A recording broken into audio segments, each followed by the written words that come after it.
Hello friends, welcome to do practice.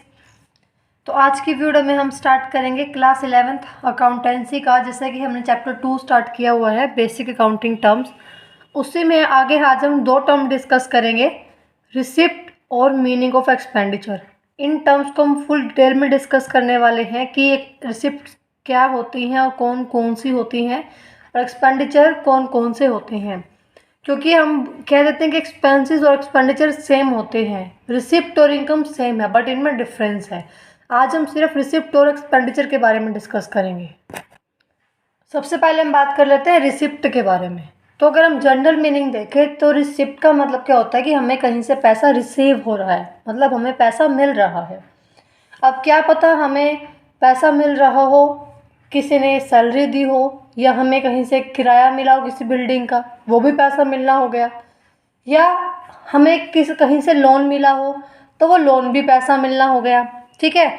या हमने कोई एसेट बेच दी, उसका हमें पैसा मिला हो तो वो भी पैसा मिलना हो गया।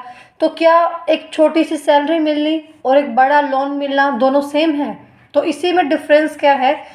रिसिप्ट मीन्स क्या होता है कि पैसा मिलना।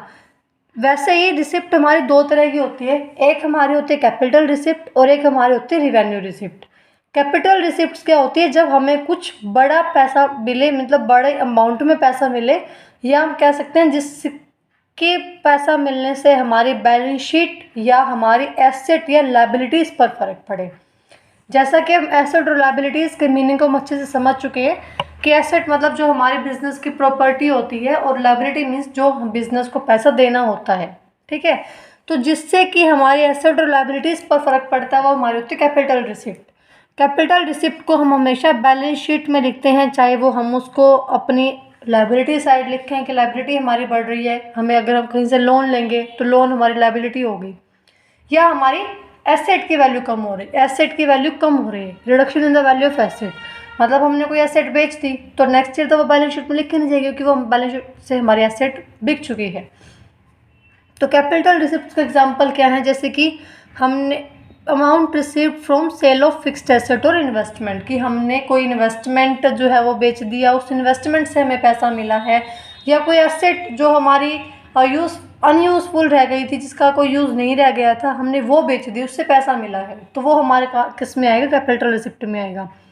या हमें जो हमारे किसी पार्टनर ने या किसी प्रोप्राइटर ने, या हमें कहीं से कैपिटल मिला, मतलब कैपिटल के फॉर्म में पैसा मिला है, मतलब कि बिजनेस में लगाने के लिए आगे पैसा मिला है, चाहे शेयर्स डिबेंचर्स के फॉर्म में हो, तो वो भी हमारी क्या मानी जाएगी, कैपिटल रिसिप्ट। या amount received by way of loan, या हमें कहीं से लोन मिल गया हो तो वो भी हमारा किस में आएगा, कैपिटल रिसिप्ट में आएगा। तो कैपिटल रिसिप्ट को हम कहाँ रिकॉर्ड करते हैं, जो हमारी एसेट लायबिलिटीज बैलेंस शीट है वहाँ रिकॉर्ड करते हैं। कैपिटल रिसिप्ट मतलब जहाँ से हमें कुछ ऐसा बड़े अमाउंट में पैसा मिले जो हमारी बैलेंस शीट पर इफेक्ट डालता हो। नेक्स्ट आता है हमारा रिवेन्यू रिसिप्ट। रिवेन्यू रिसिप्ट क्या होता है, रिवेन्यू रिसिप्ट मतलब कि जब हमें पैसा मिले बट छोटे अमाउंट का। छोटे अमाउंट का इन केस ये नहीं है कि आपको बिल्कुल 2-3 हज़ार मिल रहे। छोटे अमाउंट मतलब कि जिसका आपके बैलेंस शीट के ऊपर कोई प्रभाव नहीं पड़ता। जैसे कि आपने कोई कमीशन पे किया है, आपने कोई आपको कोई कमीशन मिला है, आपको कोई फीस मिली है कोई सर्विस देने की, या आपको इंटरेस्ट मिला है, कोई डिविडेंड मिला है, कोई सैलरी वेजेस मिले हैं आपको, या आपने जो सामान बनाया था वो बेचा है उससे पैसा मिला है, वो आपकी किस में आएगी, रिवेन्यू रिसिप्ट में। क्योंकि इसका जो फ़र्क है, इन ट्रांजेक्शन्स का फ़र्क हमारे बैलेंस शीट पे नहीं पड़ता। इसको हम कहाँ रिकॉर्ड करते हैं, इसको हम ट्रेडिंग प्रॉफिट लॉस अकाउंट की क्रेडिट साइड में रिकॉर्ड करते हैं। क्रेडिट साइड में क्यों रिकॉर्ड करते हैं, क्योंकि हमारी रिसिप्ट्स हैं ये। अगर इन केस ये एक्सपेंडिचर होते तो इनको हम ट्रेडिंग प्रॉफिट लॉस अकाउंट की डेबिट साइड में रिकॉर्ड करते हैं। तो ये भी एक पॉइंट हमारे लिए याद रखने के लिए हो गया कि हमारी जो रिसिप्ट्स हैं वो कहाँ रिकॉर्ड की जाएंगी, trading and profit loss account credit side में, और जो हमारे एक्सपेंडिचर कहाँ रिकॉर्ड किए जाएंगे, P&L की डेबिट साइड में। ठीक है। तो कैपिटल रिसिप्ट्स मतलब कि आपको जब कुछ बड़े अमाउंट में पैसा मिल रहा है, मतलब कि जो आपके बैलेंस शीट पर प्रभाव डाल रहा है, इफेक्ट डाल रहा है। और रिवेन्यू रिसिप्ट जो आपको छोटे अमाउंट में, इन केस जो आपकी बैलेंस शीट परफेक्ट नहीं डाल रहा है, जैसे कि आपको सैलरी, कमीशन, रेंट मिलना, कहीं से फीस मिलना, कोई कहीं से ब्याज मिलना, कोई डिविडेंड मिलना, या आपका जो सामान बनाया है उसको बेचने से पैसा मिलना, वो आपके किस में आ जाएगी, रिवेन्यू रिसिप्ट में। तो तो अंडरस्टूड, ये छोटा सा टॉपिक था। उसके बाद नेक्स्ट हमारा आता है एक्सपेंडिचर। एक्सपेंडिचर क्या होता है? रिसिप्ट क्या होता है कि पैसा मिलना, ठीक है। और एक्सपेंडिचर क्या होता है कि पैसा खर्च करना।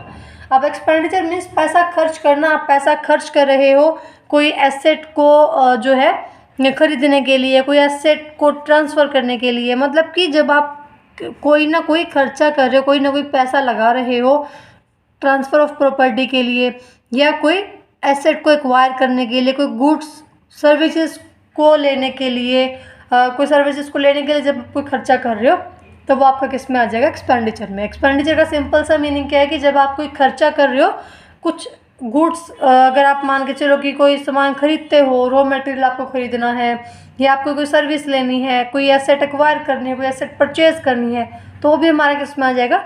एक्सपेंडिचर में आएगा। तो ये एक ऐसी it means that any type of payment for the receipt of benefit. मतलब आप ऐसा कोई भी खर्चा कर रहे हो जिससे आपको आगे बेनिफिट मिलने वाला है, तो वो क्या माना जाएगा? एक्सपेंडिचर। सिंपल सा कंसेप्ट था कि कोई भी वो खर्चा जिस पे आप पैसा लगा रहे हो, कोई भी ऐसा खर्चा जो आपको फ्यूचर में बेनिफिट देगा, वो आपको एक्सपेंडिचर मिलेगा। अब एक्सपेंडिचर में भी अगर हम बात करें, आपने जो है रेंट दिया, सैलरी दी, वो भी खर्चे में आ जाता है। और आपने कोई बड़ी सी एसेट परचेज़ की है, या फिर हम बात करें कि आपने एक बिल्डिंग थी जो उसको अच्छे से इरेक्ट किया है ताकि आप आगे उसमें अपनी जो है फैक्ट्री खोल सको, वहाँ पे प्रोडक्शन कर सको, तो वो भी खर्चा हुआ। तो जैसे कैपिटल रिसिप्ट और रिवेन्यू रिसिप्ट है, सेम ऐसे ही एक्सपेंडिचर भी तीन तरह के हैं। फर्स्ट आता है आपका कैपिटल एक्सपेंडिचर, सेकंड आता है आपका रिवेन्यू एक्सपेंडिचर, और थर्ड आता है आपका डेफर्ड रिवेन्यू एक्सपेंडिचर। तो सबसे पहले हम बात कर लेते हैं कैपिटल एक्सपेंडिचर के बारे में। कैपिटल एक्सपेंडिचर क्या होता है? ऐसा खर्चा जो हम करते हैं या तो अपनी एसेट की वैल्यू को इंक्रीज़ करने के लिए, या एक एसेट को एक्वायर करने के लिए।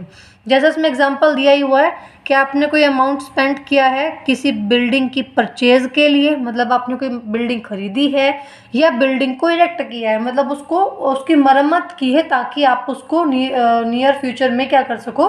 एज प्रोडक्शन के लिए उसको यूज़ कर सको, या रेंट देने के लिए यूज़ कर सको। मतलब कुछ ना कुछ वो बिल्डिंग आपके यूज़ में आए, तब उसको इरेक्ट कर रहे हो, ठीक है। आपने कोई प्लांट को परचेज़ किया है, उसको इरेक्ट किया है, उसकी मरम्मत करवाई है, आपने कोई फर्नीचर को परचेज़ किया है, तो वो सभी किस में आते हैं? आपके कैपिटल एक्सपेंडिचर में, क्योंकि वो आपको क्या करते हैं?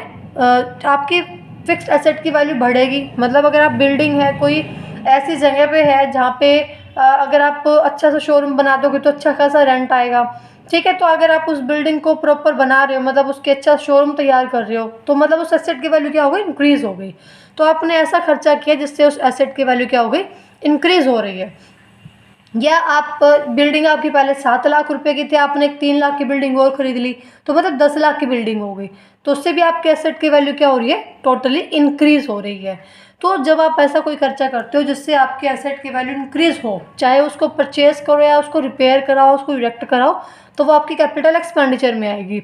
ये ऐसा एक्सपेंडिचर है जो आपको बेनिफिट देता है ओवर ए लॉन्ग पीरियड, मतलब लंबे समय तक के लिए बेनिफिट देता है। आपने शोरूम बना दिया, वो आपको सिर्फ 1 साल के लिए रेंट नहीं देगा, वो आपके लाइफ टाइम, दैट मीन 3 से 5 साल के लिए आपका जो है काफ़ी लंबे टाइम पीरियड तक आपका कैपिटल एक्सपेंडिचर का जो बेनिफिट आपको मिलता है। उसके बाद आ गया टॉपिक हमारे रिवेन्यू एक्सपेंडिचर का। रिवेन्यू एक्सपेंडिचर ऐसा खर्चा है जो खर्चा आप करते हो, बट उसका जो आपको बेनिफिट है वो 1 साल के अंदर ही मिलता है। मतलब जो आपका एक अकाउंटिंग पीरियड है, आपको उसी के अंदर उसका बेनिफिट मिलेगा। कैपिटल एक्सपेंडिचर में क्या था कि उसका बेनिफिट आपको लाइफ टाइम के लिए मिलता है, बट यहाँ पे उसका बेनिफिट आपको सिर्फ 1 साल के लिए, एक अकाउंटिंग पीरियड के लिए ही मिलता है। और कैपिटल एक्सपेंडिचर को आप रिवेन्यू एक्सपेंडिचर को आप कहाँ रिकॉर्ड करोगे? ट्रेडिंग प्रॉफिट लॉस अकाउंट की डेबिट साइड, जो हम डिस्कस कर चुके हैं। रिसिप्ट हुआ तो क्रेडिट, और ये हुआ तो अपना एक्सपेंडिचर हुआ तो डेबिट साइड रिकॉर्ड करेंगे। ये ऐसा खर्चा है जिससे आपकी अर्निंग कैपेसिटी नहीं बढ़ती, मतलब बिजनेस का कुछ नया कमाने का साधन नहीं बनता। जैसे कि बिल्डिंग आपने अगर कोई नई खड़ी कर दी या फिर शोरूम बना दिया, तो उससे आपकी अर्निंग कैपेसिटी बढ़ गई, ठीक है। यहाँ पे आपकी कोई अर्निंग कैपेसिटी नहीं बढ़ती, बट वो चीज़ें मेंटेन रहती हैं। मतलब जो आपकी पुरानी अर्निंग कैपेसिटी है वो क्या रहती है? मेंटेन रहती है। जैसे कि अगर आपने कोई मशीनरी है वो रिपेयर करवा दी। जैसे अगर कोई मशीनरी है, अगर आपने उसमें तेल डाल दिया तो वो प्रॉपर वर्क करेगी, ऐसा नहीं कि वो कुछ एक्स्ट्रा प्रोडक्शन कर देगी, बट वो अच्छे से वर्क करना शुरू कर देगी। मतलब पुरानी अर्निंग कैपेसिटी को भी क्या यहाँ पे मेंटेन करने के लिए जो खर्चा होता है वो क्या होता है आपका रिवेन्यू एक्सपेंडिचर। और इसको आप एसेट नहीं मानते क्योंकि आप trading and profit loss account में इसको शो करते हैं।